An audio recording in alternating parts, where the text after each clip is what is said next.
This is CG Ruthless Sports. I will be brutally honest. Ain't nothing but being brutally honest. Coming at you with another video.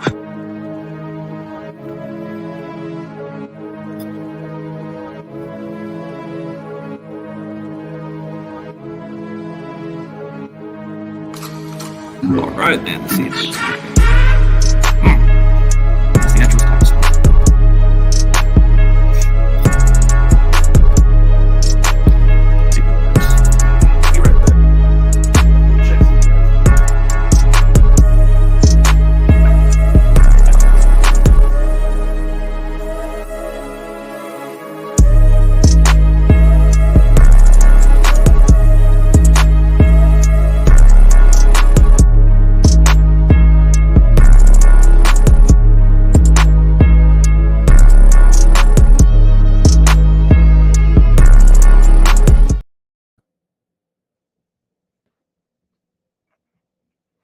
man, ladies and gentlemen, I'd like to bring a special guest, man.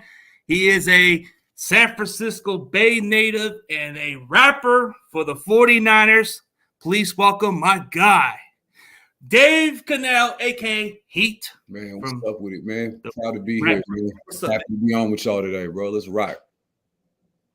Hell yeah, bro. Let's rock with it, bro. So, tell everybody else where they can find you on social media platform and where are you all about, man? I mean, yeah, primarily I'm on IG, so y'all can find me at Dave Canal SF, all one word. So DaveCanal SF. I got the Facebook popping too. I'm not on it as much, but you know, y'all can reach me there as well. Dave Canal, the YouTube Dave Canal. You know what I'm saying? You're gonna jump on all the digital streaming platforms, you know, Spotify, Amazon Music, iTunes, everything, Apple Music. Just search Dave Canal. Like I said, I used to go by Heat. I'm just feel more comfortable being called Dave now. And so you might find some of my music under Heat. But for now, everything is, I've just been pushing under my government name, bro. So yeah, but I'm out here. Yeah, I mean, if anything, I'm more in public than anything else, man. Y'all see me at Levi's every Sunday. You know what I'm saying? Even on the road too. I try to catch as many road games as I can. So wherever the Niners is at, man, I'm probably going to be there. So you going to Vegas then? I'm out there, bro. First thing smoking. Oh hell yeah, man! I guess you must be putting on some dope music during those travels, right? Yeah, I mean, I'm doing a big. I'm hooking up with my boy Abel Rueda. He's doing he's with the 408 Faithful, so that's the homies from San Ho.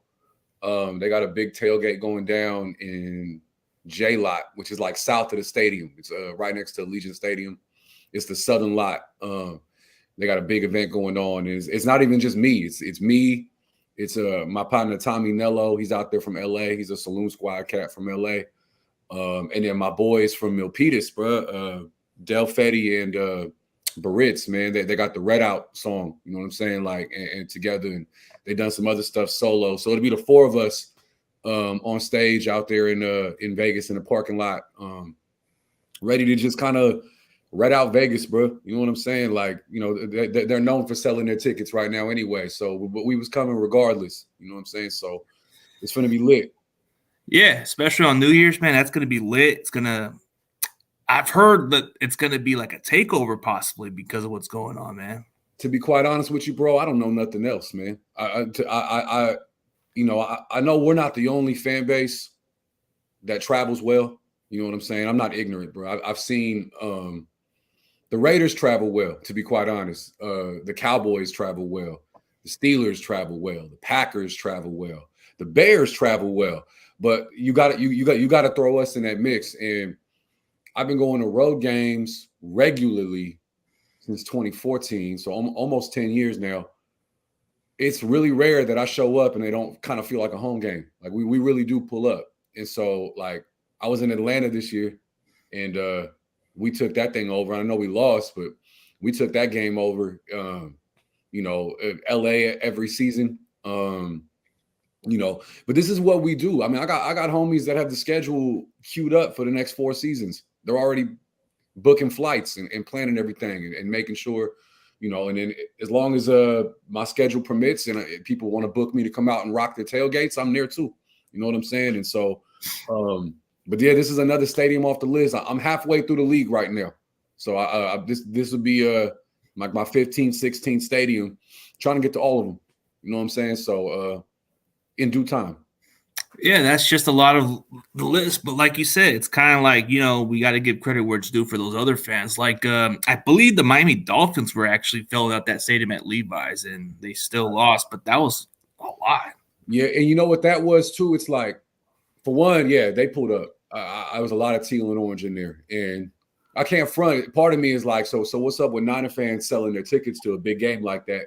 I don't want to criticize, but it is what it is. And then Tua got a lot of family in California, right? So like, I know I personally know a few of my Polynesian homies who was out there that are related to Tua, so they came out strong.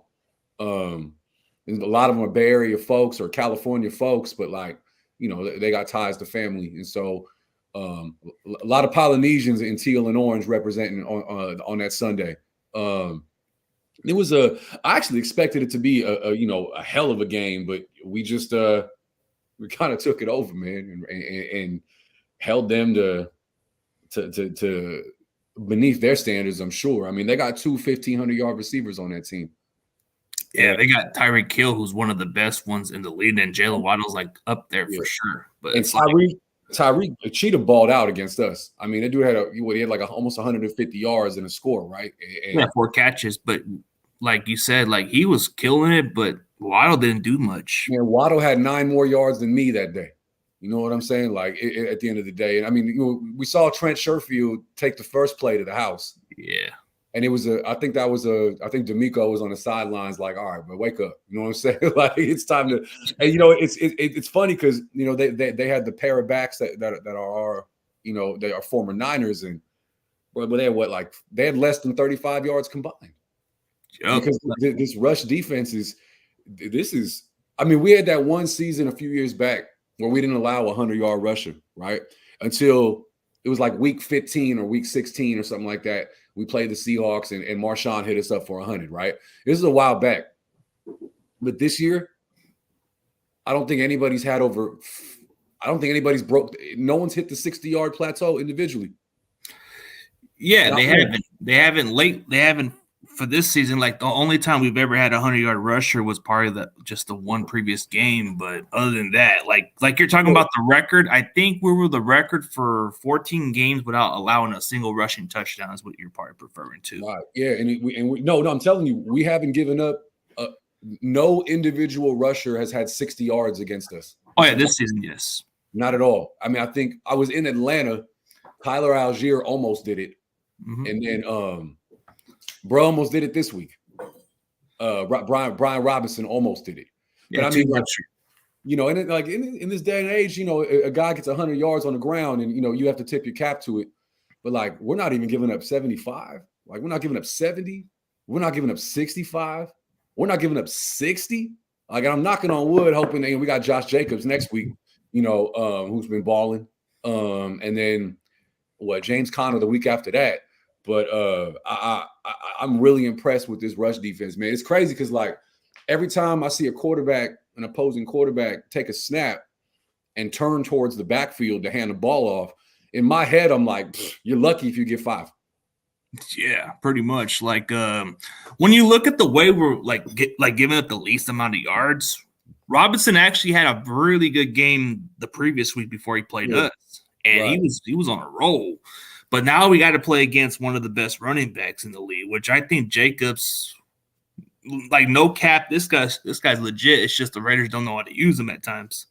Yeah, and a lot of my homies that are Raider fans, that's one of their biggest things this year is like, you got Devontae Adams, and you got Josh Jacobs, and you got Darren Waller, and I know he's been hurt, but like, and they just can't seem to figure out how to get their thing together, or they just keep stepping on their own feet, right? And then they got what's homie's name, bro? Max Crosby on the other side of the ball, who, if you take the bias out of it, like, I know we got Bosa, bro, but this guy is one of the best rushing defensive ends in football. Like, this guy, when the ball is on the ground, he's all over the place. He's a monster. He's moving everywhere. And I'm a little worried because I love my team, But there's one guy I'm very critical of on this whole team. It's starting wise. It's Mike McGlinchey. And my concern is, like, I know I'm very confident the Niners can win this game. But my biggest thing is if we can stop Max Crosby from getting to anywhere near Purdy and McGlinchey steps up, we'll blow them out. Oh, yeah, dude. Just kind of like when I was at that Battle of the Bay game. But, hey, I like to give a special shout-out to Gina repping the Bay. She was at the game against the Saints. That's what I met her at, and she knows you. You guys know each other since I was 6 years old. That's my big sister. Oh, man, she's like the sweetest person I've ever met. But I'll tell you what, she gets a shout-out because she deserves the love of the Bay, man. Like you too, man. Like everybody else, bro. Everybody in the Bay, that's what's up. Especially Gina the Bay. She's a dedicated 49ers fan. That's family. Even though I'm not a Warriors fan, but she is a Warriors fan herself. Mm-hmm. I spent the last 2 Super Bowl losses with her. So, you know what I'm saying? We was together watching those. You know what I mean? Like she really with it. You know what I'm saying? Her brothers are that's my family, man. You know what I'm saying? Like we stay together. Her youngest brother and me we had season tickets together for years at Candlestick. You know what I'm saying? So like, and then her other brother, that's my mentor. You know what I'm saying? Like he raised me, so that's fam, man. But that's the thing about, like, it's crazy because, like, switching gears a little bit, I always like to talk about this because, like, you know, this music's got me. I've had the opportunity to be able to travel and see, you know, Niner fans from other, like, it kind of in 2014 when I started doing the I guess you can call it touring, right? Like every year I kind of jump up and start hitting different spots, and I start to learn, like, you know, there's Niner fans in Texas. There's Niner fans in Florida. There's Niner fans in Pennsylvania, right? And I'm seeing it with my own eyes for the first time, right? And it kind of opened me up a little bit to trying to understand what it must be like to be a fan of a team out of bounds, like to not be from like the general region where, you know, because I grew up I'm from San Francisco, born and raised. I see homie. Shout out to Charlotte, North Carolina. Oh, yeah, Charlotte, bro. They got some good fan base out there. I've seen them travel at that Panthers game, dude. Like, they got some fans deep in Atlanta. Miller out there holding North Carolina down, bro. It's one of my guys. He's from I think he's from Greensboro, if I'm not mistaken. I believe Dallas, San Antonio, and El Paso, they have a really good deep of Niner fan base. Houston's another one. Everywhere, bro. It's everywhere. Yeah, my boy Joe Leonore, who runs one of the big booster clubs, Niner Empire, man. He really opened my eyes to this, man, and let me know, like, it's not just domestic, but you know, it's international, right? I mean, I know Niner fans that barely speak English. You know what I'm saying? Like, it's crazy. But, you know, growing up in San Francisco, I'm from San Francisco, right? I'm like from there. I'm not from I'm from the Bay, I guess. But, like, I'm from San Francisco. Like, I grew up, I'm born and raised here, right? And I grew up in the 80s and 90s in San Francisco. And so this culture of winning, this culture of, you know, with Joe and Steve and Jerry and Ronnie and Bill Walsh and whatever, George Seifert, whatever, like, that was normal for me. I walk out my front door and there's Niner jerseys, and, you know, I'm tripping over brand new Niner gear that some folks will never even get an access to. Like, you know, we took the bus to Candlestick. You know what I mean? Like, things that, like, I now don't take for granted like I used to, because this was normal life for us. Like I said, we'd be bored on a Sunday in middle school and be like, well, screw it. Let's just go to a Niner game. We ain't doing nothing. Like, you know what I mean? Like, we could just do that. Where now, as an adult, and I travel to the other side of the country or wherever, and I'm meeting fans, and they would do the most just to take one plane flight to get out here and just come to Levi's like one time. Like, you know what I'm saying? Like, and it kind of woke me up. Like, bro, you got it good. Like, you know, I don't think you understand. Like, you know, you can't take this for granted.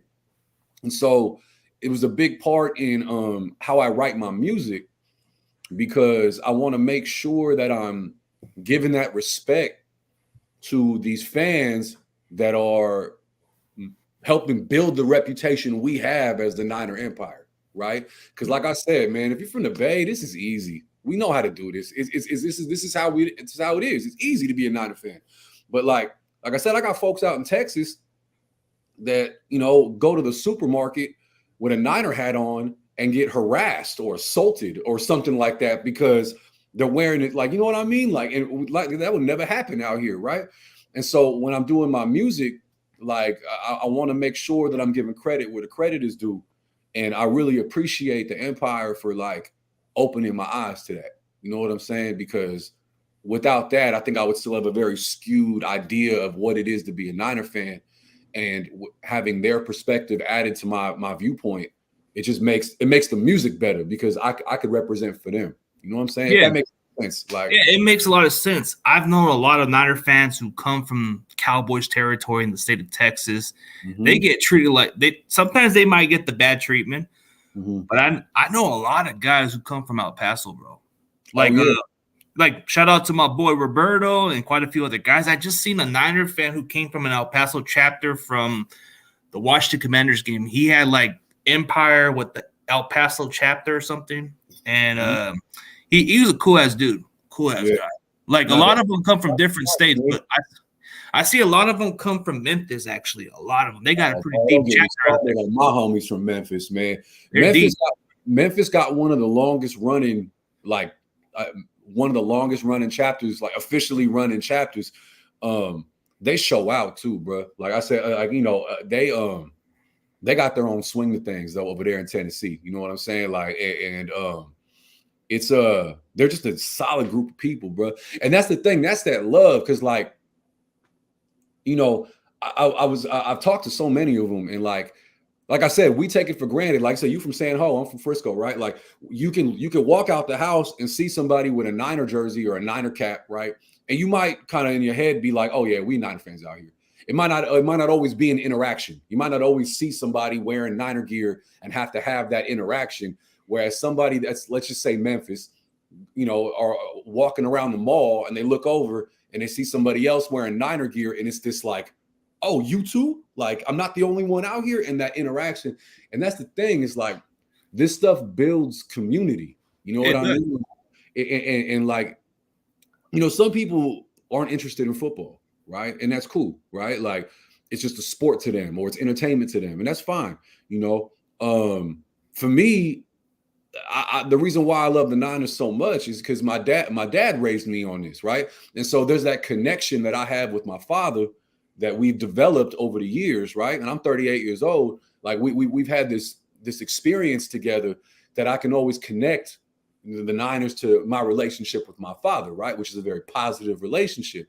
But I think like I've met people that have like, because of the Niners, right? And I'm sure this exists for other teams too, but like, because of the Niners, I know people that are married because they met their partner at a tailgate. You know what I'm saying? Like, I've seen people get married at tailgates. You know what I'm saying? Like, they just recently at Levi's, at the Commander game, they did a gender reveal. So somebody's having a baby. Like, you know what I'm saying? Like, and they connected all to all people that are like there's families formed over this. You know what I'm saying? Yeah. Like, this is deep.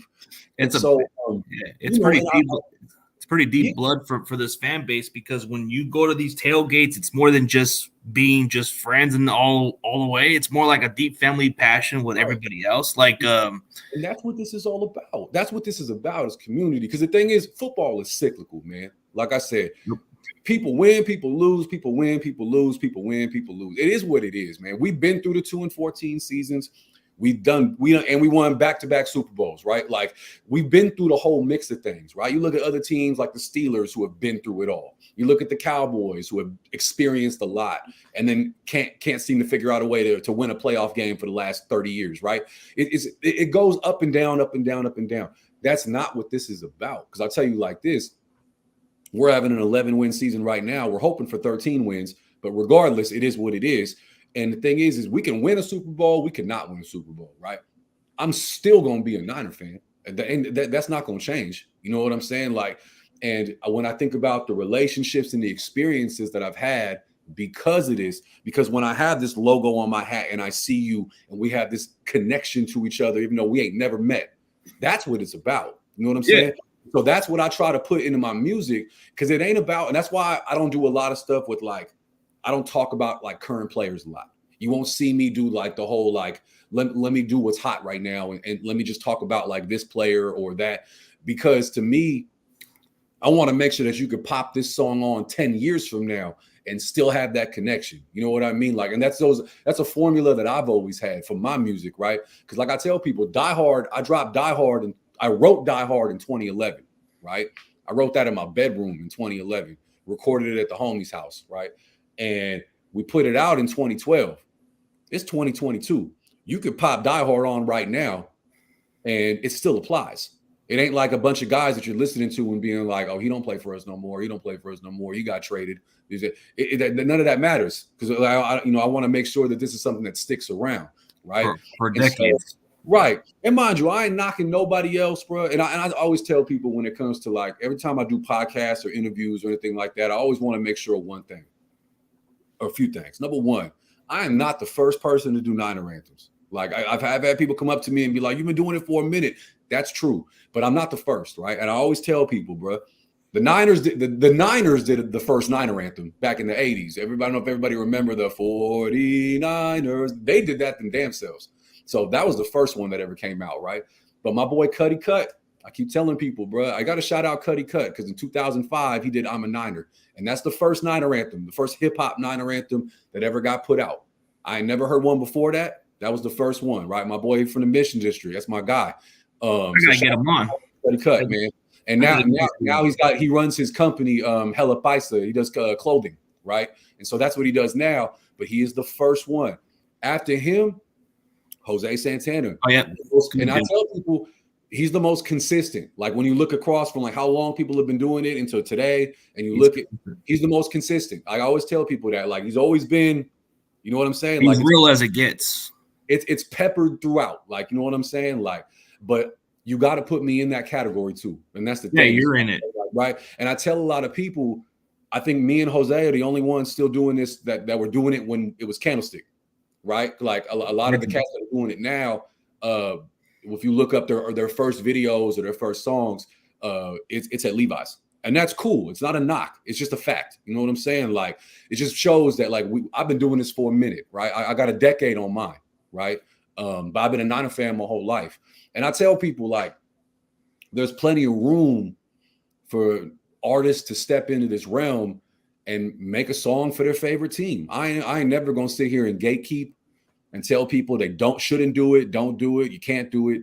I'm not doing that. I'm never gonna do that. I feel like there's enough room for everybody because everybody's experience is different. And I think we all need to hear what everybody got to say, right? My only requirement for me personally is you got to be a real Niner fan, bro. And that's the one thing that I tell people, like, as long as you actually a Niner fan, bro, I'm going to support you. I'll push your music. I'll spread it out. I'll let people know what's up. And that's the thing. Like, so if you see me today collaborating with other artists like Del G, 49er Dude, and I the Niner, and Super, and Twice, and Travis King, and, you know, God, man, there's a lot. If I'm forgetting anybody, you know, Del Fetty and Baritz and Dane Madden. Huh? Dane Madden? Dane Madden, bro, my guy from the Central Valley. Those are my dudes. See, and so if you see me with them, the reason why you see me with them is because they really Niner fans, bro. Like, and that's one of the things that's a requirement for me, because the last thing I want is for somebody to go out and exploit my way of life for credibility and fame. Like, you know what I'm saying? Like, and you ain't really about that, right? Because the thing is, that's not what you're finna do. You ain't finna take my lifestyle and say, oh, well, this will help get my music further if I just write a song about the Niners, but I don't really watch them and I'm not really into them like that, but it'll help boost me. Like that, I can't rock with. You know what I'm saying? Because like that's there for the clout. They're there for the clout. Exactly. So when you see me with these other artists, and I don't know if you're aware, but my boy Del G, he's from Atlanta. He's from Queens originally, but he's from Atlanta, Georgia now. He just put out, we did a whole collaboration album called Niners Forever. And it's all of us. We're all on there. Like, you know what I'm saying? Like, we all got together. We all worked through some things and was able to kind of come together and sit down and do this whole project together, right? And I think I'm on 3 songs. Something like that. I'm on 3. You're on plenty of them. Like Travis King is like the one that you were talking about. I just seen him on a few of other ones that you were on. And then me and Travis, bro. It's crazy. Like, I didn't know Travis a couple years ago, right? I know he had dropped his initial 49er Faithful that Super Bowl season. And I saw it. You know what I'm saying? I saw the video. I watched it. So I knew who he was. I didn't know him yet. Trav and me ran into each other for the first time the 2021 home opener, right? So we were playing the Packers. There was an event the day before down in Milpitas. They had like a big event for like everybody coming in town for the home opener. And I met Travis face to face for the first time, right? And it was respect. And he told me, he's like, bro, you know, we should get down. And I'm like, bro, I rock with you. Let's get it. And it took a little bit of time. I mean, it took a season. It didn't come together until August of this season, July of this season. And he's like, look, I got this 49er Faithful song I did a few years back. I want to remix it. But I wanted to get somebody on there that like, you know, that the Empire rock with, you know what I'm saying? And I'm like, I'm honored, right? I'm like, bro, yeah, you know, I mean, of course, like it's good. Let's do it. And so he's like, look, it's going to be the same beat. Same hook. I'm going to change my verse around a little bit. It's like, but I want you to, you know, put on the second verse. And I said, man, let's get it, bro. And the one thing I love about Trav is his hustle, right? And he's really, when he says he's going to do something, not only does he do it, he does it quick, right? And so, and he does it right? And so, you know, we had an opportunity to travel out to Albuquerque in the off season and do a show together, like a real show. And that's the thing, we did it together. Like we performed together. Like, you know, I did my songs, he did his songs, but it was all part of the same act. You know what I'm saying? Like we kind of worked that out. And he just got a good vibe, bro. And so we came together and did that. And that song's got 100,000 views this season. Yeah, it's one of the most top. It's one of the lit videos currently, like at the moment, man. It's right, like, right. Yeah, and, you know, it's people really love that song, bro, and it's cool because like he said, he's like, look, I'll bring this new flavor to it. He's like, I want you to just hit him with that old school, that heat, that Dave Canal, and I'm like, oh, you know, that's what I do. You know what I'm saying? Like, and that's the thing is, I'm big on history, right? So like, it's one of those things where I'm really I know I'm not the youngest guy and I'm not hella old, right? But it's one of those things where like, I want to be able to let our younger fan base know, like the young ones, the middle school kids to 25, right? Like y'all didn't really get to be at Candlestick like that, like I did. You know what I'm saying? Like I was really there. Like y'all never had that opportunity. I want y'all to know what it was like. So how do I put that into a music form to where you can rock with it and you can feel what it was without ever having to be there? That's what I want to do. You know what I'm saying? Like, so my biggest thing is being able to be that historian, being able to take stories that my dad told me about. Because like I said, I was born in the 80s. My pops was a Niner fan in the 60s and 70s, right? I never got to experience Kezar. You know what I'm saying? Like, I don't know what that was like. I never got to see, you know, Jerry Rice's rookie season. I was a baby. Like, you know what I'm saying? Like, but my pops would kind of tell me these things and I would listen, and he would pull up old clips and things like that. That's my foundation. So that's what I'm really trying to do for this next generation of Niner fans is like, look, I know y'all like Christian McCaffrey. That's cool. What y'all know about Garrison Hurst? You know what I'm saying? A tough running back we've ever had during the era. That was before we even had a Frank Gore. This guy was the heart and soul of this offense, bro. Like he carried this team at times where we needed to get those big runs. That's what I'm saying. And like, that's the thing is like, y'all got to know about this. Like y'all can't rep these Niners, bro, without really understanding where we've come from, right? And like I tell people, I saw somebody on the comments bring up Still Faithful, the song I did with Dell. And that's another thing I want to talk about, is that most Niner anthems have that vibe of like this, like, you know, this rah, we the best, we're the Niners, and what kind of vibe. And that's cool because we're trying to get people pumped up for football. I mean, we get that. Like, that's kind of like, if you pull up all the anthems on YouTube and check them out, they kind of all have that same feel of like, we're repping, like it's the Niners and we're going to come in and we're going to smash y'all. And that's what we're going to do. Right. Me and Dale took a chance and decided to do something a little different and talk about, because, you know, it's not always great. I mean, all y'all Niner fans that are out there, y'all know what's up. Like, we've had some really, really, really tough times, emotional times. Right. Like where we've been through some rough patches, like I said, and we decided to be like, look, we can't talk about the success without talking about the failure. And there's going to be some moments in these songs, I mean, in this song that we wrote together, And y'all go on, jump on YouTube, type in Dave Canal, Del G, Still Faithful, watch the video. But I'm telling y'all, like, there's going to be some moments you're going to be like, oh my God, don't talk about that. Did this guy just mention Kyle Williams?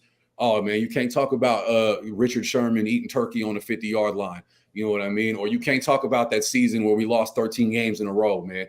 And like, but we have to have that to understand how much we should appreciate those 5 Super Bowls, or how much we should appreciate this win streak we got going on right now. You need that reference to be able to fully understand that. You know what I'm saying? I'm watching in the comments right now, that 98-yard touchdown versus the Jets. I was there.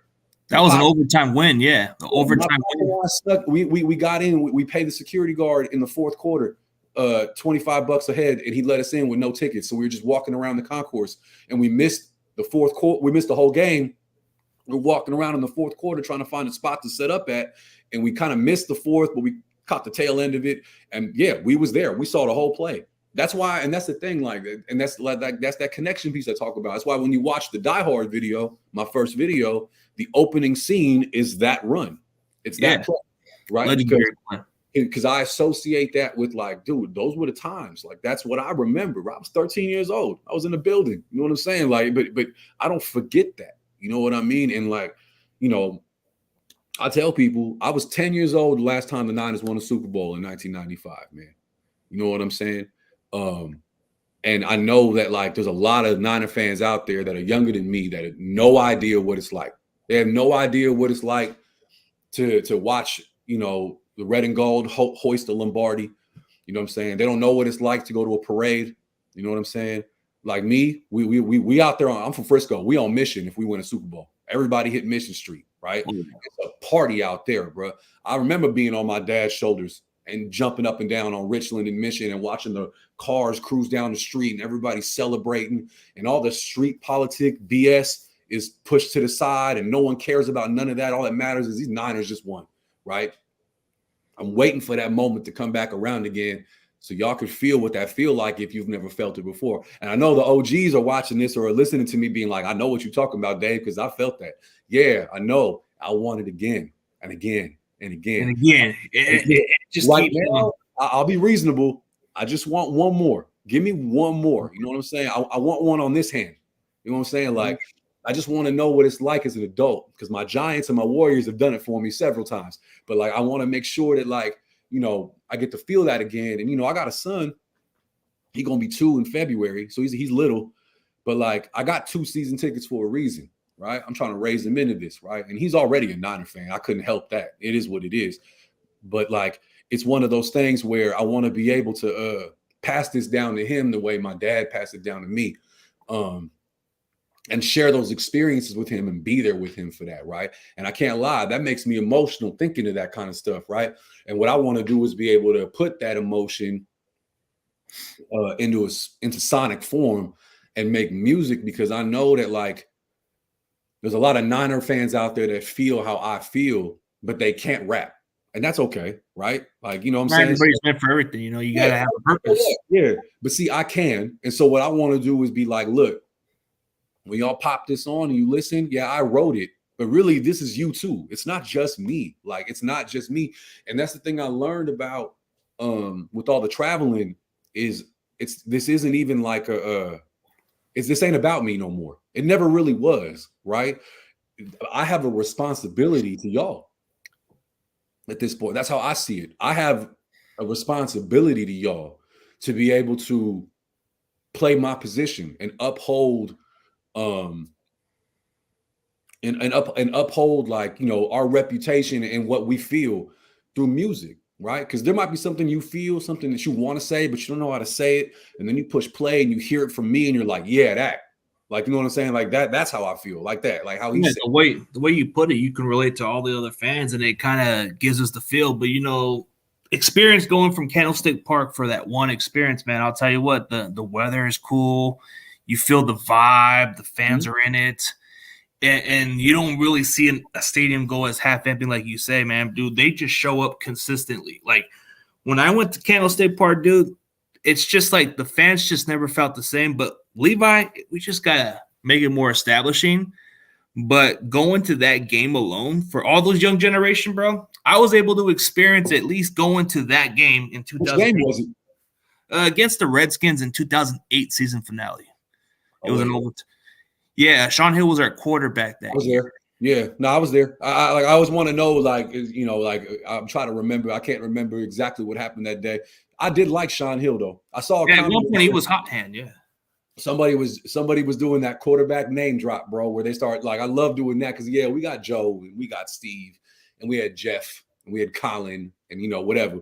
But like when people start doing the whole JTO Sullivan and Cody Pickett and Sean Hill and Ken Dorsey and they start dropping those names, you know what I'm saying? Like that's always a fun game to me because those were some interesting times, right? Like you know, and the Drunken Miller.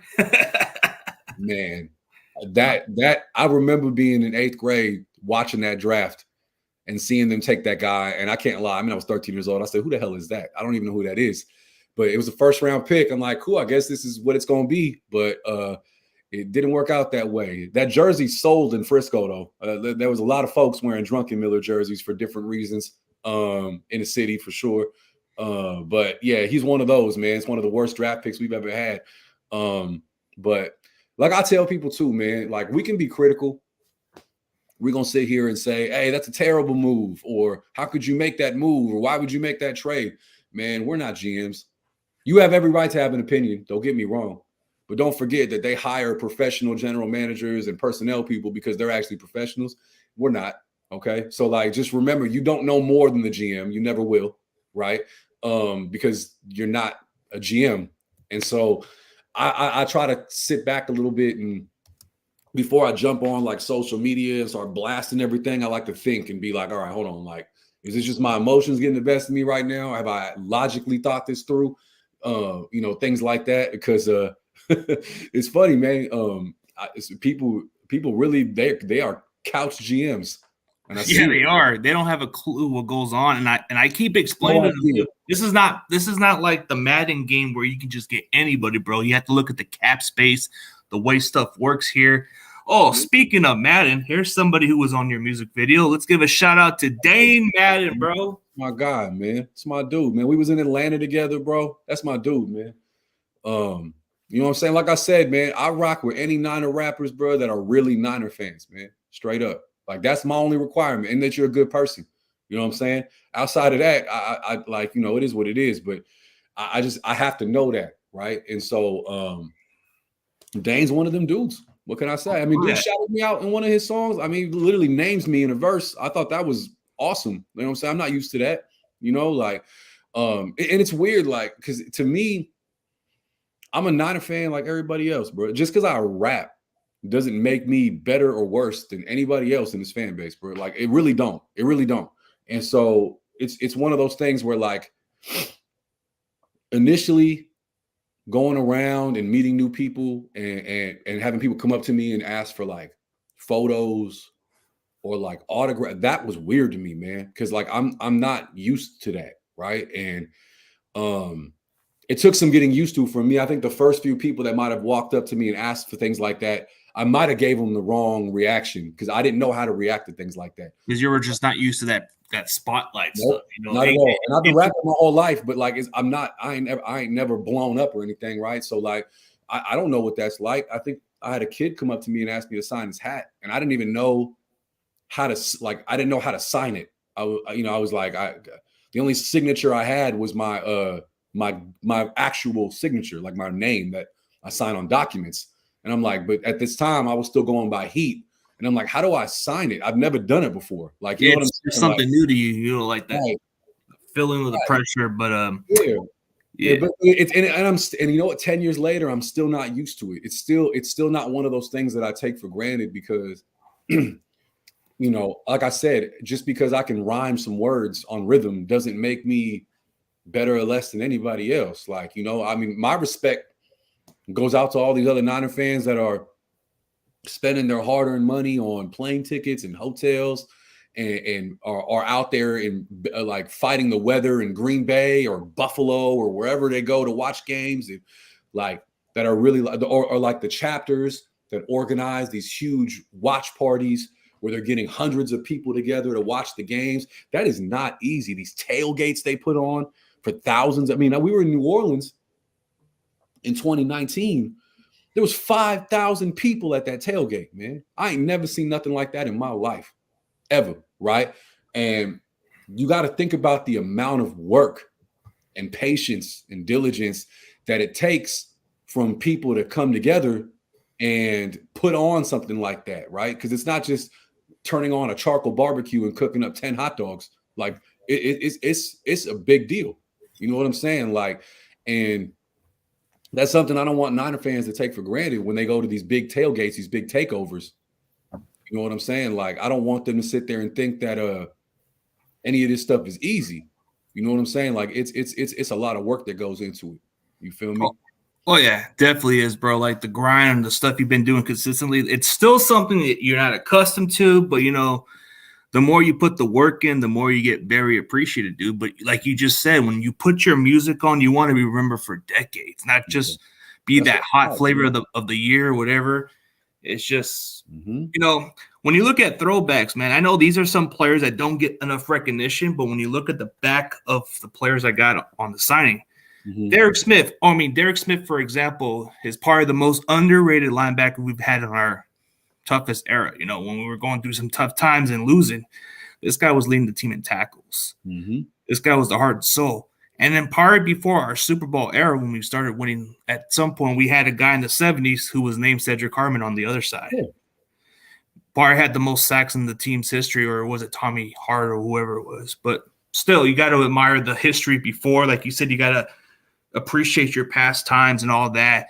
Then Julian Peterson, probably one of the most underrated players in any era. And he's one of my all times, bro. I got a Julian Peterson jersey hanging in the – I can't wear it no more because it don't fit me. That's how long I've had it. Like, it's that's still hanging up in the rafters at the house. Like, you know, those late 90s, early 2000s, those dark days, bro, those candlestick days. Oh, yeah. Dark days. Those are my high school years, right? And so, like, that was shout out to Mill, bro. That's my guy, man. Like, you know, Alabama in the building, man. Like those teams, like with Julian Peterson and Derek Smith and Jeff Ulbrich and Jamie Winborn. Like I remember. I had him on my show. Dude, I was leaving Atlanta after the loss back in October, and was walking away. I was by myself too, walking back to my hotel, and I bumped into Lee Woodall walking down the street. You know what I'm saying? Like, we're talking about the 94 Super Bowl with Lee Woodall, Ken Morton, and Plummer, right? Like that linebacking core. And you know, I'm not big. See me, I'll be honest with you. I'm not one of the Niner fans, and if you are, it's cool. But me, this isn't how I am. I'm not one of the Niner fans that's like, let me get a picture, autograph, let me stop everything that's going on. And I'm one of them guys. I'll nod my head and say, I respect you. That's all I need. You know what I'm saying? But you know, and that's what I got to do with him.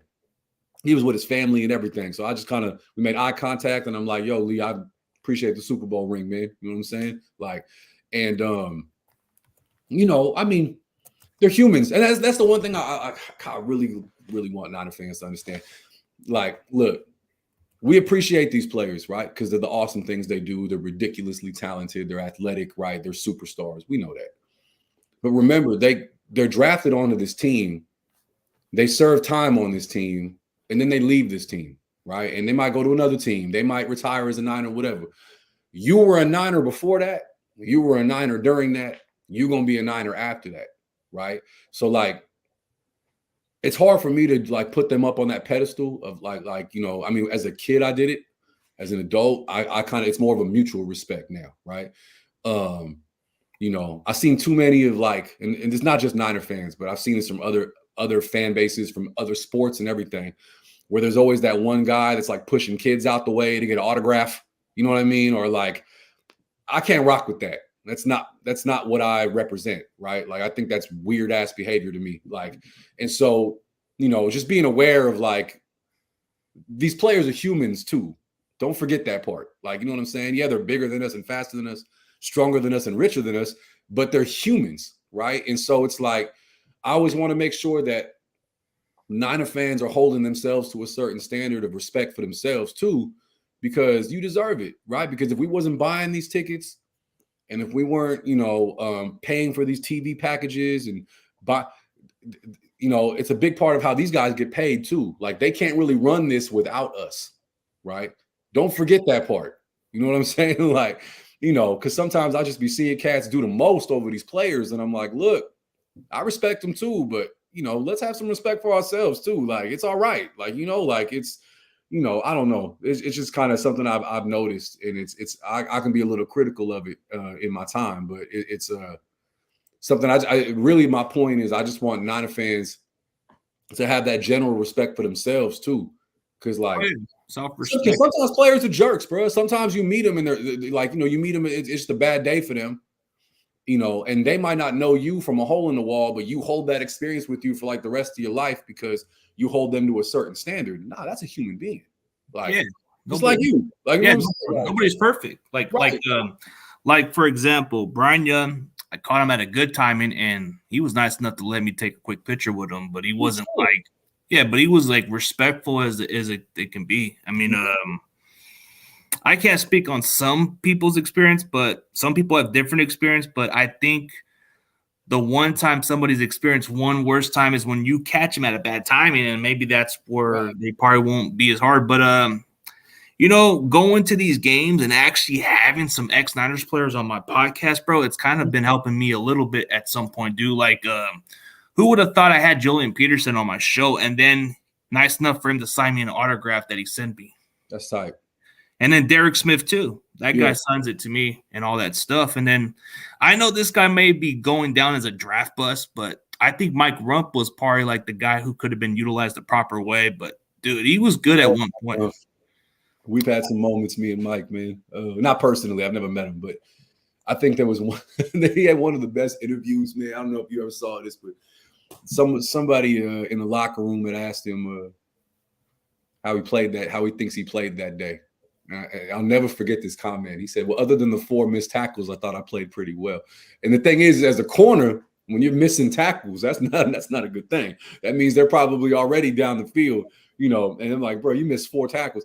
He had, but you know what? It's all love, man. I've had there's a few Niner players that I know personally because they grew up in the city that I have like actual relationships with. And, like Derek LaVille grew up in the city, right? I don't know if y'all remember Derek LaVille, but he backed up Ricky Waters in that Super Bowl, right? Yeah, he was the running back, huh? 5, right? He went to my high school, right? He's older than me, but he went to Archbishop Reardon High School where I went in the city. So we know that's the homie. My boy Donald Strickland, right? He was a cornerback in the league for quite some time. Played with the Colts and the Jets, but he finished as a Niner. That's my guy, right? They honored him the other day when they did this season when they did the big alumni get back and all this stuff. He's one of the people that was there, right? I look at Jason Hill, wide receiver. Yeah, good player. Rival high school, but that's Filmo. That's the boy. He from the city. And then my boy Eric Wright, not OG Eric Wright, the younger one, the one that's like another cornerback. They're in a different era where he got drafted the same year as Adrian Peterson. He was an 07. Yeah. Got drafted by the Browns, but he finished with the Niners. He had a pick in his last season. He was there at the last season at Candlestick. That's my guy, right? And that's actually one of my good friends because me and him was at Reardon in high school. We was there together. He's a year younger than me, right? But like, I have personal relationships with these guys, right? Like they're good, but we know each other, and that's the thing. Like, I can only imagine what it must feel like to grow up a Niner fan and then get to play for them. Like, you know what I'm saying? Like, I think that's real cool. I mean, I'm a big guy, but I'm not football athletic. It was never my thing.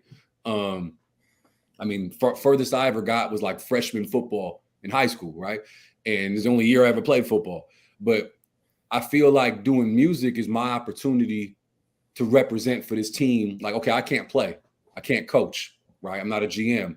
What can I do though, right? And this is one of those things that I've been able to do where, I hold my own weight with this. Like, you know what I'm saying? Like, I really do what I do. And, I feel like the respect has come that way for what I do. And, it's one of those things that I'm like, cool, well, I'm okay doing this because I love music, bro. I love rapping. I love hip hop and I love the Niners. And I love that I was able to make these two things come together to be able to produce something, not just for me, because initially that's what it was. When I did Die Hard, I did Die Hard for me. right? I didn't know about all these people. I thought Niner fans were just here in the Bay like us. You know what I'm saying? Like, and I wrote that song about me. If you listen to Die Hard, I'm really just talking about me. I didn't realize that it applies to other people too, you know. And then you'll see, if you listen to my other music, you can see the growth of my understanding of that concept, right? Because when I did Empire, that was after my first road show. I went to Dallas for the home opener for their home opener in 2014. That's the one where we smacked them. We were up 21-0 in the first quarter, and all the Cowboy fans started leaving in the first half, right? After that, and I started meeting, like I said, my boy DeMille's in this chat right now. I met him there. That's when I started learning, oh, wait, y'all are Niner fans from the South? Y'all are Niner fans from New York? Y'all are Niner fans from Minnesota? Y'all are Niner fans from Seattle? How, right? Making those connections, and I'm realizing, like, oh, I see. This Empire thing's kind of deep. You know what I'm saying? Like, so when you listen to Empire, that's my realization. That's my growth as an artist, as a person, understanding how deep this Niner fandom really is, right? And there's one thing too, bro, that I've actually been wanting to talk about, and I'll use your platform to do it for the first time, because I don't think I've ever brought this up publicly. Yeah, go ahead. I've been to I don't know an exact number, bro, but I'll tell you like this. Home games at Candlestick and Levi's, right? I've been to over 100 home games easy, right, in my life. I think it's an easy number. Probably closer to 150. I don't know if it's over that or what. Just saying, I got a lot of experience going to home games from my team, okay? I've done that a bunch of times, right? And like you mentioned earlier, the Dolphins fans this season, they showed up. A bunch of Dolphins fans. There were a lot of them, right?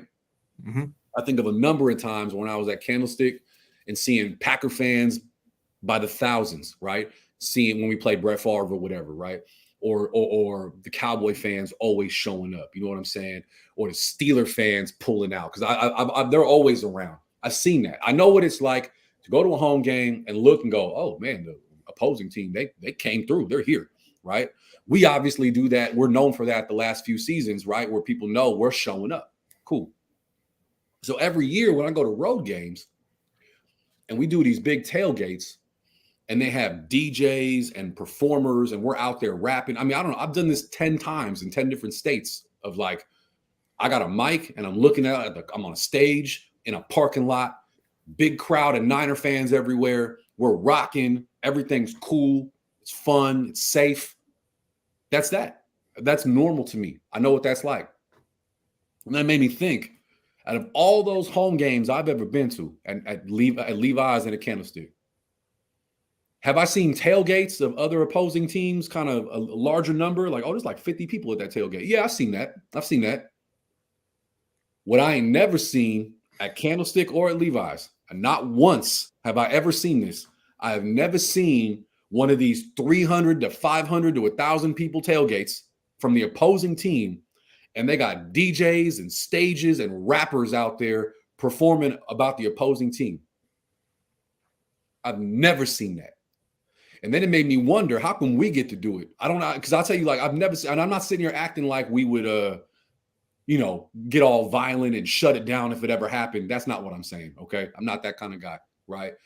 But it's weird that that's never happened. I ain't never seen that. And I'd be all through the parking lot at Candlestick. When I would go to Candlestick, I swept that whole parking lot every Sunday because I had homies everywhere. So I would go from pole E all the way to pole R and everything in between. Never seen it happen. Levi's, never seen it happen.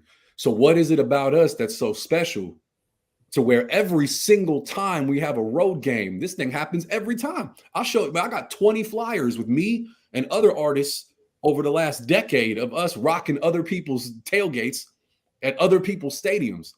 And we ain't never had no problems, right? And that goes to show that's something special about us and what we do, which leads me to this point. There are other rappers that represent for other fan bases in the NFL. I've met them personally. I know some people that rap about the Raiders. I've met some people that rap about the Cowboys. I've met some folks who rap about the Dolphins, right? We're not the only ones. People know, like, Snoop and the Steelers, blah, blah, blah. I'm going on record right now, bro. As a collective, the Niner rappers, so all those names I named earlier, collectively, bro, we the best. We the best. Skill-wise, repping, all of that, bro. We the best. We travel the best. We show up the best. We rap the best. We the best. We the best. Y'all can go on YouTube and just type in anthems of other teams and just watch them. Just watch them, right? And then watch ours. Any one of us. I don't really care which one you pick. Any one of us. We're the best. It's almost like looking like at look at our linebacking core as the Niners. Look at our three starting linebackers right now, right? With Warner, Greenlaw, and Al-Shaair. Best linebacking core in the NFL this season. No doubt. No doubt. I don't care who you're a fan of or who your team is or whoop, whoop, whoop, whatever. Best one in the best this year. Okay, now look at us like a position. Compare us, our rappers, to the other rappers from us. We the best. We're Fred Warner. We're Dre Greenlaw. You know what I'm saying? Like, that's us. That's what we do. We better than all of y'all. We come with numbers. Right, and I wish somebody would see this and try to be like, no, you're not, or show me. Bro, I'll battle it out. I'll battle it out. For real. Oh, man. I would like to see some other fan base from another. I'll go. Because that's the thing. The thing is like, and I put money on any one of my, you can throw Travis King in there. Trav better than y'all. Dale better than y'all. You know what I'm saying? Like, they better than y'all. You know what I'm saying? Like, your fan base, your rappers, whatever, we better than y'all. And I'm a humble guy. A lot of people know that about me when they meet me and they see me. They're like, oh, Dave humble, he cool. He's always cool. He's always, yeah, I try to be. The one thing I'm never going to be humble about is my skill level with rap. I go, right? And if y'all listen, like, I really rap. This isn't just me just like doing this because I can. Now, I'm a technician. I'm a lyricist, bro. This is what I do, right? And so it's one of those things where, bro, if you really want to do this, we can go. You know what I'm saying? But I've watched some of these other anthems, and I try not to because it helps their view counts. If you watch the video, I tell Niner fans this: stop sharing their videos. Don't stop clicking on the whack Dallas Cowboy video and hitting share, being like, "Look at this trash." You're just helping them get videos. Yeah, you're giving them the algorithm. You're helping them getting views. Help the Niner ones, not the. I wish the Seahawks fan base would catch one of my videos and be like, oh, look at this Niner rapper, and put it out on their pages and be like, this is trash. Man, do it. Please do it. Do it. But Niner fans, stop. Like, you know what I'm saying? Because there's some cowboy video that just got put out, and they're sharing it, talking about it's garbage. And I watched it real quick, but not like to click on it. It came up and I just hit the volume button and listened to it. Yeah, it's garbage. It's really bad. It's terrible. But like, I'm not going to click it and share it because the algorithm, like you said, the algorithm gets it goes a long ways. Even if you got a big follower, bro, they're gonna just, even with the negativity, all they're doing is giving you the views and then helping your channel grow more. So I tell Niner fans this: if you're gonna do that, make sure you follow it up by sharing our stuff. Get our stuff out there. You know what I'm saying? Get it out there. And I get it. Not everybody's going to like what we do because they're not Niner fans. That's cool. You know what I'm saying? I'm not an Eagles fan, so I'm not going to watch an Eagle rap video and be like, this is great. I'm also not going to comment on it and say it's trash because I don't care that much. You know what I'm saying? Like, it is what it is. Yeah. I wouldn't share. And you look at the comments, most of the negative comments, if not all of them, are from other fans of other teams, right? Yeah. And all they do is bring spam to your channel, but you get on. They're like, "This is garbage, Raider Nation." I'm like, "Cool." So what you're telling me is, you took time out of your day to watch a Niner anthem, even though you're a Raider fan. You watched it, you soaked it in, it got into your brain, right? And then you had the wherewithal to comment on it. Right? Like, so I brought this out of you. I don't even know who you are. I have no idea who you are. You know what I'm saying? And some of these accounts be fake too anyway. So that's the weird. Yeah, trolls. To troll, like, that's weird. Right? But, to each their own, man. But all I'm saying is, and you're not required as a Niner fan to rock with my music, bro. If you don't like it, people have different tastes. So it's like cool. I've met hella Niner fans that are like, look, bro, I like what you do, but I like rock music. I'm not really into rap. You know what I'm saying? Is that, man, my guy bartender Rob in the building, man? Hey, we got David Corona. We got Renee was talking about how you met up with his son on a video or something. I'm knowing. That's the guy. Yep. Yeah, that's the one that hangs out with Dave Madden, right? Yep. Yeah. Renee dropped that comment about the Purdy jersey selling in the Mission. I know what you're talking about. Yeah, that is there Purdy jerseys out there? I'm saying it's city shit. But like, but Rob, me and Rob, man, me and Rob used to tailgate together at Pole E at Candlestick, man. Like, we have history, bro. He was there when people first. I tell you, bro. 10 years ago, and Rob will tell you, I was walking through the parking lot of Candlestick with a stack of a stack of burnt CDs with Die Hard singles, right? So I had Die Hard on a CD and was walking around just trying to hand them out to people, right? And no one knew who I was, right? So I'm just some random dude walking around in a Joe Staley jersey, and I'm the first dude at Candlestick with a Joe Staley jersy. I actually got a black Joe Staley jersey from like a while back too, but I don't wear it. First one with a Joe Staley jersey, Candlestick. I mean, that's with a stamp. I'm telling y'all that right now. I was walking around with my Staley jersey on, walking around, trying to hand out some free CDs. People are like, "Oh, I don't want that." I'm like, "It's free." They're like, "Oh, okay, I'll take it," you know. Or people just being like, "I'm good." They don't want it, whatever. I remember them days. People tossing them under cars, parked cars. You know what I'm saying? Like people just like ignoring you, not wanting nothing to do with it. That's where I come from. I know what that's like, right? And it's like, damn. Part of me thought that of quitting doing it in the first place, because if no one's gonna rock with it, right, then why continue to do it? But I had a lot of support, right? I had a lot of people that believed in what I could do, that kept me pushing forward and fighting through the rejection feeling. And then I hit see, Rob still got the CD, but like when somebody inspired me to shoot a video for it, that's where everything changed. Because you know, this is 2012.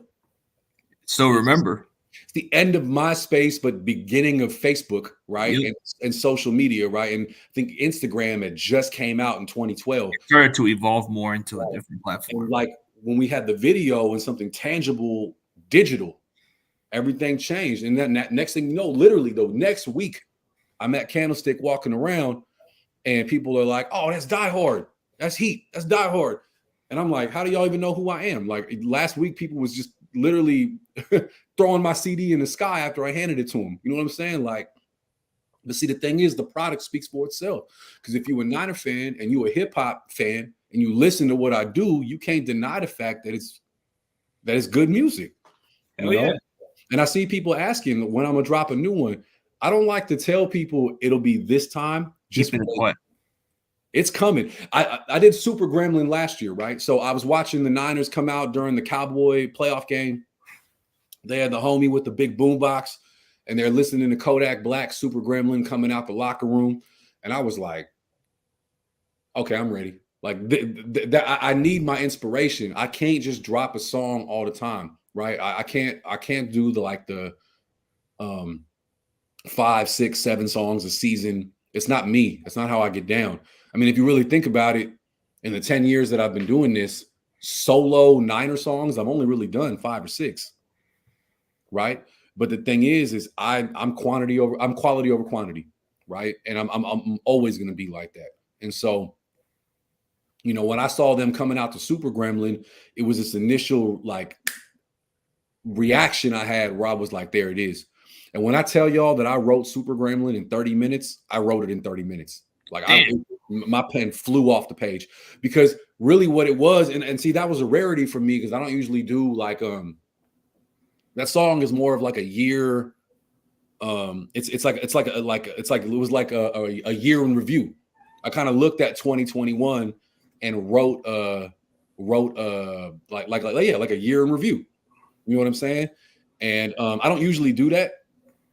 I try to like make it timeless, but I couldn't help myself. We were on our way to the NFC Championship game. I was like, I got to put this together, man. And it sucks that we got stopped short. If, you know, Jaquaski would have caught that pick, if we would have handled the fourth quarter better than we did, you know what I'm saying? Like, we be in that bowl, and God knows what happens next.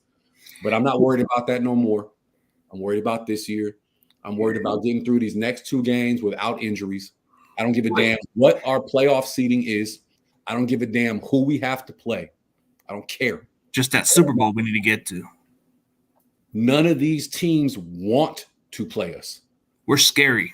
It's like terrifying. I'm telling y'all. And I keep telling people, and I'm, you know, y'all know this. I'm not even telling you anything you don't already know.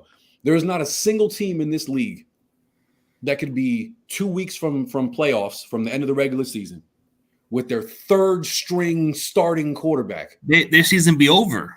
It'd be a wrap. I don't care what team, bro. You take KC and you take out Patrick Mahomes, and I don't know who their backup quarterback Chad is. Henne, I believe.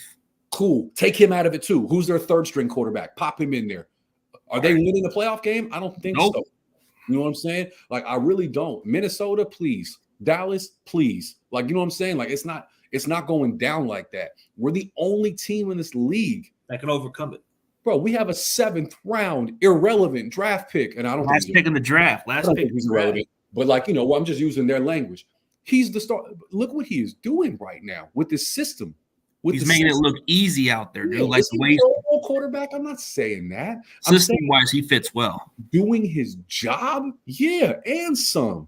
That throw he threw to Kittle on the first Kittle touchdown. Right on the money. On the first Kittle touchdown. So it was 7-7. Ray had already ran in the thing. They scored back. And but like that pass, he wasn't even the only guy open. The guy that was running the route with him was also open. They were both open. Ray McLeod, yeah, he was right on. I missed who it was, you know, but they were both open. He put it right there where it needed to be. And like, dude, we're not used. And I'm not hating on Jimmy. But we know he's not throwing that 35-yard pass like that. Nah, he can't even move off the pocket. That's the problem. You know, and I'm not hating on Jimmy, bro. Oh, no, Jimmy's done great with winning. All I know is Purdy threw that, like, and what? You know what I'm saying? Like, it was just, and the protection was nice, man. The O-line is working well. Like Kittle's actually, I mean, he's not a glorified right tackle anymore this season. He's actually out there catching. He leads the team in touchdowns, right? And like, you got Debo coming back from being hurt, right? Ayuk is having the best season he's had, right? We have the best left tackle in the league. Still playing at the highest level, even at 34 years old. This guy hasn't lost a step yet. And he's my favorite. The crazy part is, dude, we've been winning games without Debo. So it can be scarier down the stretch. Elijah Mitchell he's going to come back later. I mean, you look at the way we're deep on the roster-wise, I think we have the best depth chart when it comes to the league, bro. We've been devastated with injuries. We've overcome adversity, dude. Like, we've gone with certain key players that's hard to overcome. When Dre Greenlaw and Alshire was out for a while, we had some good backup guys who stepped in and did pretty solid. Like the Demetrius Flanagan-Fools, not a big household name, but he held his own. Oren Burks, he held his own. Look at the D tackles. They've been in and out all season. Oh, yeah, a lot of the practice squad guys too. Armstead came back strong, right? We don't need Armstead to get sacks. No, just take double teams. Swallow up 2 offensive linemen to free up Bosa, who's 2 sacks away from the franchise lead. You know what I'm saying? Like, and we got 2 games left. I think he gets the car twice. I think he ties it on Sunday. I think he'll probably even get like 3 sacks maybe because the way that offensive line doesn't match up to, and Armstead's going to take the double team, and then Kinlaw is going to probably stuff the run. I think it's going to be like a game where maybe the Raiders abandon running with Josh Jacobs because when they run with Josh Jacobs, they have a decent chance, but they're probably going to abandon it because we're going to stop the running game. We're going to force. One's running on us. And that's the thing. That's why when I look at the playoffs, right, I'm like, okay, look, because I saw somebody ask who they think we play in the Super Bowl. I'll get to that. One game at a time. Playoffs, right? All right, cool. So let's just keep it as it is right now. I know it can change in the next 2 weeks, but let's keep it how it is right now. So you got the Eagles with the bye, right? Mm-hmm. You got Minnesota at 2. You got us at 3. You got Tampa Bay at 4, right?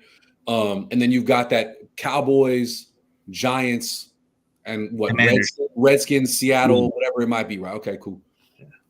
So let's just look at those teams. I know it can change, but I can't tell the future. So let's just look at those. We got the Commanders if it comes down to it. If this ended today's season, we got Commanders. So the team we just smacked by 17, and we would play them again at our house, right? Yep. In a playoff atmosphere, right? Hell yeah. So let's just look at the running backs, okay? Like, so what happens if we play the Giants and we stuff Saquon Barkley and hold them to 60 yards rushing? How do they beat us? They'll have to force by throwing the ball more, and Daniel Jones doesn't have enough.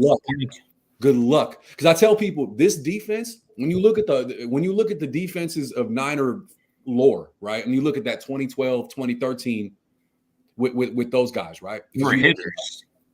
That defense was crazy, right? We all know that. But look at the secondary on that defense, bro. So you got Whitner and Goldson. Well, we love them. But that style of football wouldn't work today because of all the new rules, right? So they can't hit like that. So if you take that away from them, where are they at? And then look at the corners from those teams, right? right? So it's like, how does that match up to Mooney Ward and how Jimmy's been playing this year? Jimmy Ward, how Hufunga's been balling out, right? You lose Mosley, we fill in with, Ambry Lenore. excuse me, Lenore, like, and they're just finding a way to make it work, right? This secondary combined with this linebacking core, combined with this D line, all three units together, dude, this might be the best defense I've seen since 94, 95. I think historically it's one of the best we've seen. They're top 5 Niners all time. Well, that's not even an argument, okay? Like that we can leave that there. But like, so back to what I was saying though with the Giants, right? If we stuff Barkley, what are they going to do, right? If we play the Redskins, same thing. Yeah, Terry McLaurin's a beast. We know that, right? But I'm not worried about them like that. Dallas, if you take away that combo of Zeke and Pollard, right? And they're going to force these guys to have to just chuck it with Dak and CeeDee Lamb's a hell of a receiver. But like, you're going to force Dak to win a game, a playoff game? Dak to win a playoff game? He'll throw picks or he'll throw multiple interceptions and at least put himself in bad situation. Like, and mind you, and like, Tampa Bay is not going to beat Dallas. So like, I'm not worried about Tom Brady and that. Like, I'm in their run game. We've already beat them with that. I'm not worried about them. So when I look at the last two teams in the NFC, when I look at Minnesota and I look at Philly, right? With Minnesota, okay, can we stop Dalvin Cook? Hell yeah. I have no issue. Like at this point, I don't care who your running back is. We're the Niners. I don't care who your running back is. Okay. So, but I look and Jay Jettis is over there. He's a concern, right? He's arguably the best receiver. He's not that bad either. Right. But Kirk, are you ready for that pass rush, my guy? Right? He's getting hit. Right. And Ward has been doing really well one-on-one with these really good receivers. I mean, I'm just saying, right? So then we're talking about Philly. I'm not worried about Miles Sanders or any of the running backs, right? Their O-line is solid. Don't get me wrong. AJ Brown makes their offense go to the next level, but right, we can still physically cover them. Healthy. So there's my only concern with the NFC. So it's like if you can get to the NFC Championship game, and then you have to go to Philly, right?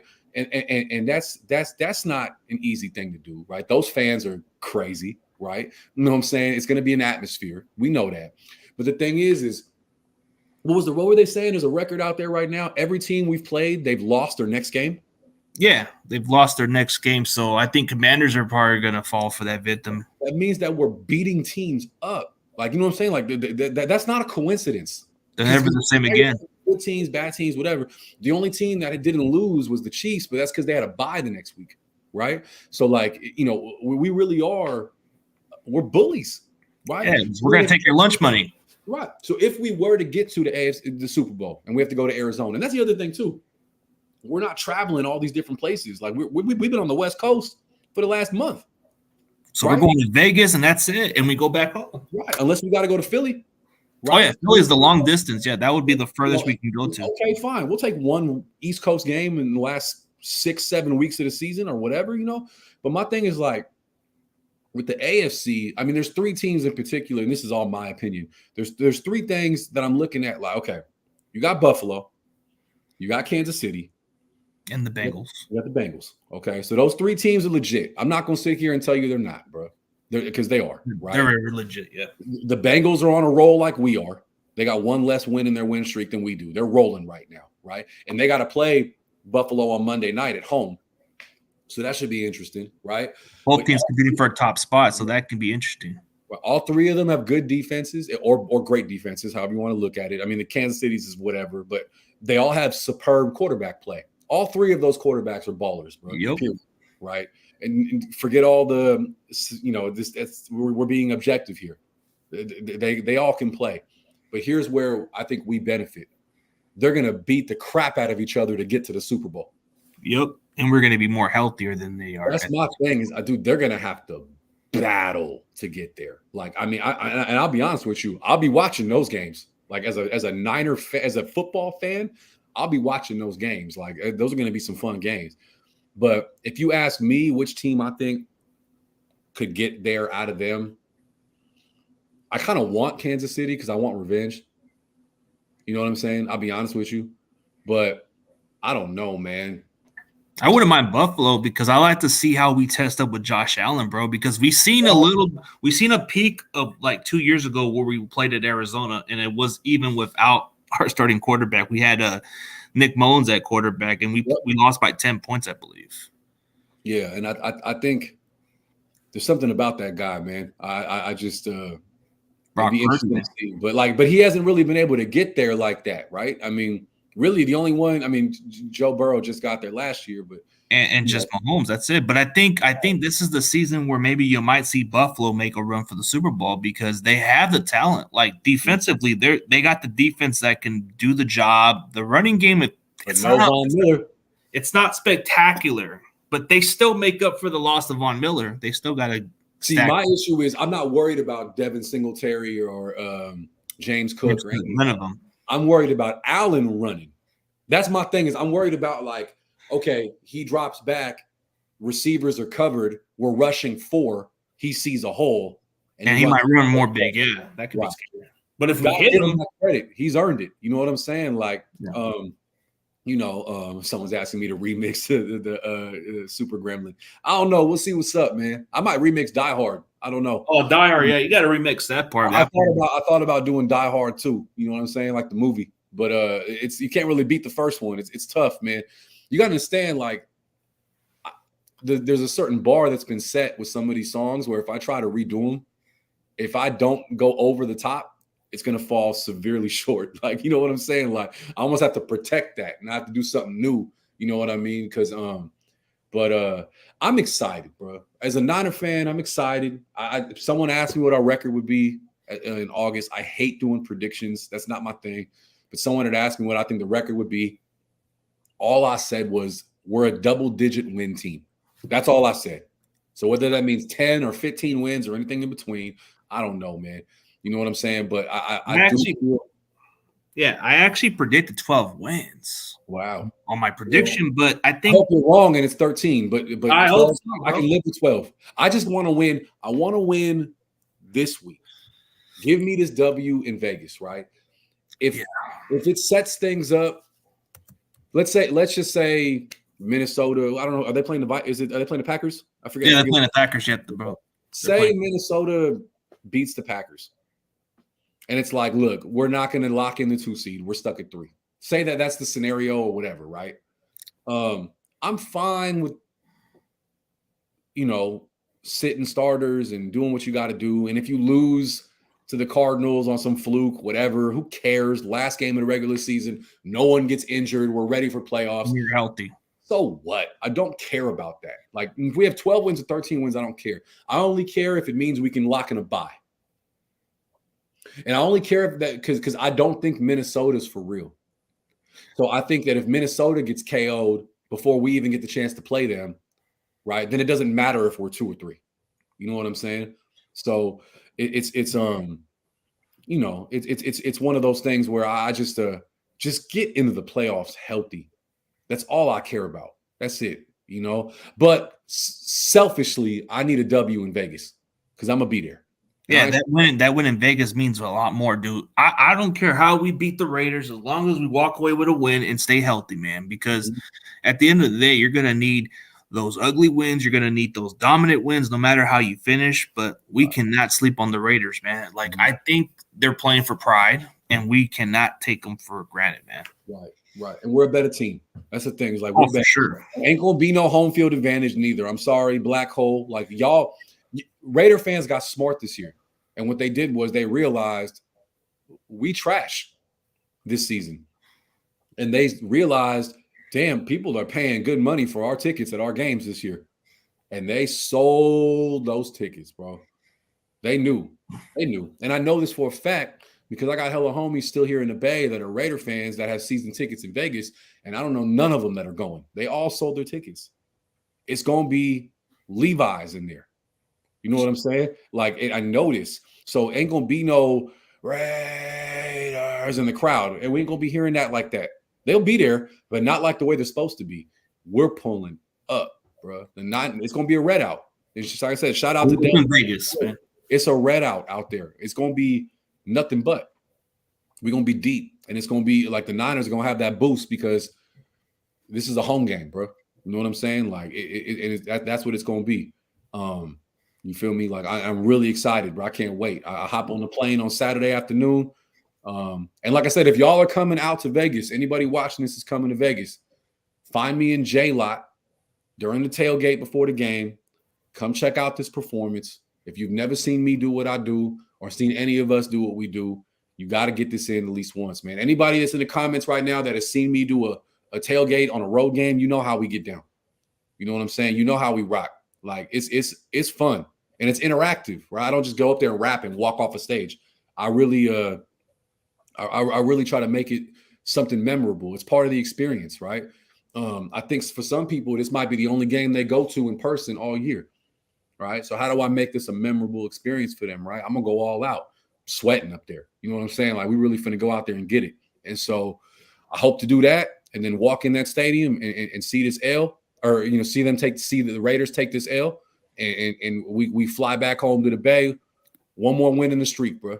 You know what I'm saying? And, oh, hell yeah, dude. Like, just building confidence. mm-hmm. It doesn't matter how we play the Raiders. We just got to build confidence. Brock Purdy's getting better with the experience. And let me ask you one more question before we get to the end of the show, bro. Let's do it. Like, let's say hypothetically, okay, I know this has been a topic going on for this week. Okay, Jimmy Garoppolo's in progress to make a return in the playoffs. Do you even consider even putting him back out there in the playoffs, or just stick with Brock Purdy?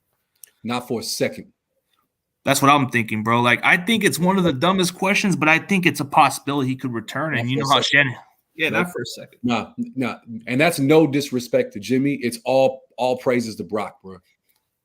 That's all praises to Brock. Like, my thing is, like, this dude, you can't hit the brakes on that chemistry right now. Yeah, look at the players. Look how they're reacting to this kid. You know what I'm saying? Like, these guys, and you know, these guys love Jimmy. Let's be real, right? Like, Jimmy is an amazing teammate, right? You can say what you want about what he does on the field, but you can't sit here and tell me that, like, the players don't rock with Jimmy. They love Jimmy. He's a good dude, man. He plays his position. Look at all the adversity he's been through. A lot of these guys would have cracked, said something stupid. You know what I'm saying? Had hella controversy, had hella drama in the locker room. But Jimmy don't do that. Jimmy's a teammate. You know what I'm saying? I guarantee you that if Brock is who we stick with, if Jimmy is healthy and he could potentially play again this season, and they stick with Brock, you ain't going to hear no static from Jimmy. Not publicly, at least. You know what I'm saying? Jimmy's going to sit there and do the right thing, right? But you got to stick with the momentum, man. This kid, and I'll tell y'all right now, bro, if this team fights through the playoffs, gets to a Super Bowl, and hoists a Lombardi with a 7th round draft pick quarterback, bro, you ain't never going to hear the end of it from me. I'll tell you that right now. Oh, yeah, without a doubt. But you probably make a track out of this. But realistically, I can't even think. Rock a verse. I'll do a song with him. You know what I'm saying? Yeah. I might have to write one for Brock. Yeah, but realistically, man, I haven't seen a rookie quarterback play like a veteran like this with a hot streak record since Ben Roethlisberger when he came into the league as a rookie, That's bro. What I was gonna say. I'm like, yeah, what is Ben? But yeah, right. That's the closest I can think of, but that was through a 14-game stretch or 13 or something like that. Yeah, he's poised. Like I said, I am not sitting here saying that this kid's a Pro Bowl or an All-Pro quarterback. I'm not saying that. He's just a guy that gets the job this done. System, and he's doing his job. What you know what I mean? Like I said, I was Christmas. I was with family. They're not all Niner fans. I got family that's different, you know, teams or whatever, and they're just like. You can see the bitterness in them when they just want to say something negative about this team, you know, and they're picking on, well, I don't think Brock can carry him. I'm just looking at them like, all right, bro, cool. I'm not really worried about that right now. I'm worried about right now. And I'm watching the 7th round irrelevant draft pick rip through teams, like handling. He's not making mistakes. He's learning from it. He's got 3 picks, but 2 of them I'm not even like. So I know he had. Not even his fault. Juwan, that wasn't his fault. And people need to stop bashing Juwan about that. Juwan is solid. He's been nothing but solid. So he bobbled the ball. So what? It happens. Okay, cool. So that was that one pick. And then he had that one pick. I forgot. Was he playing? It must have been against Miami, I think, where it was a 4th down play. But it was kind of like a punt, if you think about it. It was a punt. It was a punt. You know what I'm saying? Like, it was a 4th down play. He had nothing. He threw it deep. It got picked. If anything, if that DB should have had the wherewithal to just knock it down, it would have gave him 30 yards. Yeah, there was a smart play from him. I wouldn't say he was playing stupid. He was playing more like a smart mentality. Like, he might have thought, well, let's see what the 50-50 catch can be. And if the DB gets it, okay, I say inside their 10-yard line. Who cares? We can live with it. Defense? Come on, bro. Like, and that's the thing. Like, he's not making the huge mistakes, bro. And we all know, man. And we've learned because Jimmy has made those mistakes, and we've lost games because of it, right? And so we're learning now, if this kid can continue to manage the system, do his job, just like everybody else on this team is doing their job. There's only a certain amount of guys that are like, okay, you go make a play, right? And like, you know, the Bosas and the McCaffreys and the Kittles, you know what I'm saying, whatever. But everybody do your job and it will work, right? It will work. We stack well against all of these teams. There is not a single team in this league that you could stick us across from on the other side of the ball and be like, oh, well, the Niners are getting blown out. Nah. That Chiefs game, we had hella starters out, okay? Like, that was a humble experience, if I'm being honest, because I agree. We needed that. Atlanta was humbling too, because we tried to walk in there thinking it was all good, bro, and we just got smoked. You know what I'm saying? But the only loss that I've had this year where I was like, damn, bro, for real, was Denver. And the Bears. Oh, my God. Well, that one we played. I mean, they had to play the weather too, but we played the weather in that one too. That was nasty. That was just a disgusting game, man. But that Broncos one was something we can't even get off our. That's the one. That's the one where I'm like, because if people are like, oh, what should our record be? I would give us one more win. It would be that one. That should have been a W. Jimmy blew that one, bro. Like that's really we held Denver to 11 points. Like, we held Denver to 11 points, and even then they scored on a safety. That's not the defense's fault. You know what I'm saying? Like, that was Jimmy. Right. So like, we really held them to 9. You know what I'm saying? Like, but it's one of those things where like, you know, it's that was the one game where I was like, for real. You know, I was in the city watching that game on Mission on a big screen on the street. We're out there watching the game outside of my boy's store. Shout out to Made in the City. We were watching the game out there, and we were all just kind of looking at each other like, "Are you serious?" So, you know, now we're you know, like that game was, you know, put a big damper on things, and we had just beat Seattle, so we felt good about that.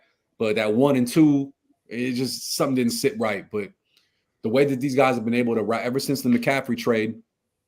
We've been on a roll because like outside of we've just been racking things out, man. Like, I mean, it's crazy, man. This streak is nuts. Yeah, I mean, to be fair with the McCaffrey trade, he was only getting very little snaps against the Chiefs, and that was before we started getting him more involved. So it was more like, well, now look, now the guy leads what? He's like 5th in the league in all-purpose yards. And touchdowns is like, dude, it's like insane touchdowns amount, dude. Like, it's not even like close, bro. The McCaffrey trade alone is a game changer because now you look at other ways we can move the ball down the field. We can move the chains. I mean, dude, Elijah Mitchell is going to return in the playoffs. You're going to have Debo back, bro. Who wants to play us? Even in the wild card, bro, that's not going to be a good taste to deal with. Nobody wants to, bro. Nobody wants to. Not a single team wants to. Ain't nobody looking at their playoff projections and circling the Niners like, can't wait to play them. Nobody. No, we don't want to play them, please. Like, that's what they're saying. What I feel is, like I said, I'm confident in my team, bro. I don't care who we play against. Let's go. Especially if it's Levi's. Let's go.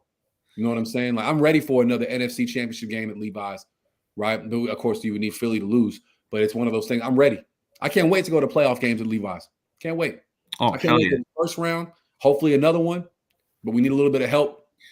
You know, let's see how these next 2 weeks go. We might end up locking in a 2 seed. Who knows? I mean, hell, if Hurts is out, you know, he's not going to play next week. Probably because of sprained shoulder, but I think he should be able to play, or maybe they might play it smart. But there's never say never moment. Like, you know, the Packers are definitely on a hot streak, so they could just beat Minnesota, and all we have to do is beat the Raiders, and we move up a spot. That's one step at a time. It's possible. There's a lot of things that can happen in the next. Oh yeah, most definitely. And I'll tell you right now, I'm front row seat to all of it, man. I can't wait, bro. Like, get the popcorn ready, man. Get the popcorn ready, bro. We're just in for I'm happy to be, on your platform talking about this, man, because I love this and I live this. This is what we do.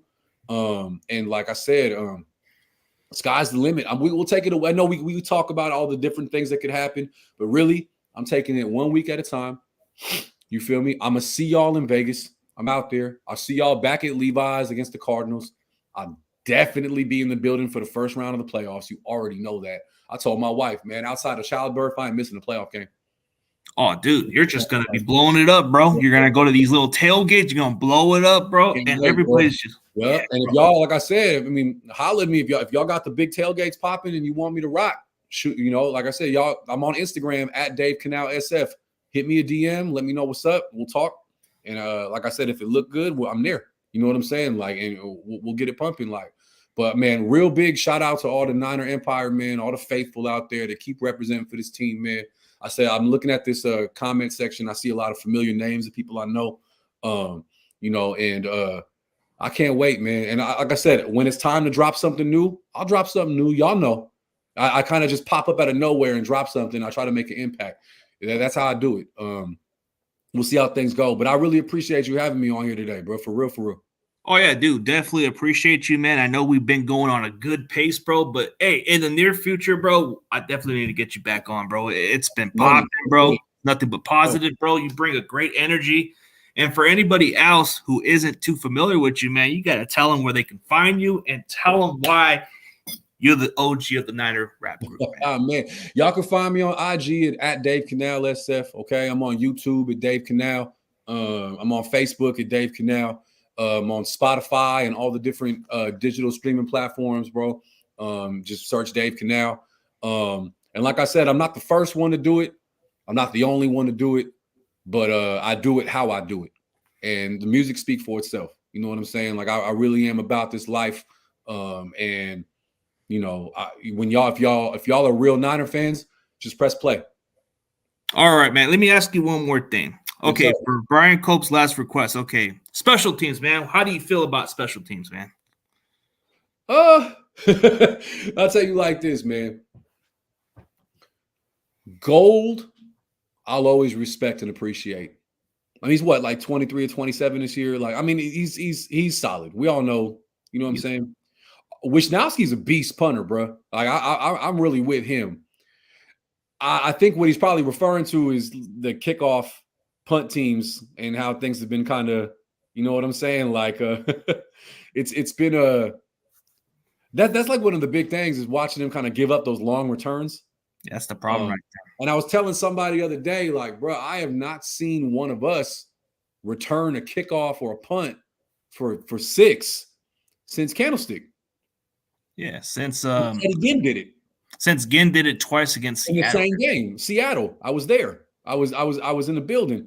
I think I would like to see that this year. Ray's 71-yarder kind of made me feel like it. I try to tell myself that's what that was. You know what I'm saying? Because that was a hell of a run. But the blocking on that play was nuts. That was a solid. Even McGlinchey had a pancake block on that play. So even I have to tip my cap to that guy. And McCaffrey had a solid block. That was just a nice zone blocking scheme. Special teams can step it up a little bit, I think, right? I think we'd all like to see some improvement there. I don't tend to do score predictions. I do like to do – I have a way of predictions. I say it like this. I don't do scores. Okay, that's not my thing.